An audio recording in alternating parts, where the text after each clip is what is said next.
চট্টগ্রামে যে আগ্রাবাদ ব্রাঞ্চ রয়েছে গোলশান গ্রুপের, আহ, আগ্রাবাদ ব্রাঞ্চের যে দায়িত্বে আছেন তার সাথে কথা বলবো। কেমন আছেন? জি আলহামদুলিল্লাহ, ভালো আছি। মোটামুটি মেলা অনেক জমে উঠেছে।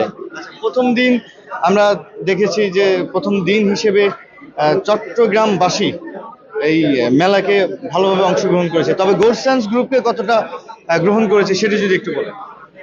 গোল্ডসেন্স গ্রুপকে আমার তো মনে হচ্ছে মেলাটা পুরোপুরি গোল্ডসেন্স কেন্দ্রিকই হচ্ছে। আপনি দেখতে পাচ্ছেন যে আমাদের আসলে আশপাশে যত ক্লায়েন্ট আছে সবাই দর্শনার্থী হিসেবে গোল্ডসেন্সে আসছে। আমরা আজকে মেলা উপলক্ষে স্পেশাল ফ্রাইডে একটা স্পেশাল অফার ডিক্লেয়ার করে রাখছি। মেলাতে ইনস্ট্যান্ট বুকিং এর ক্ষেত্রে আমরা সরাসরি স্পেশাল ডিসকাউন্ট দিয়ে দিচ্ছি। সাথে হচ্ছে যে আরো নানান ধরনের অফার তো থাকছেই, অফার তো আছেই।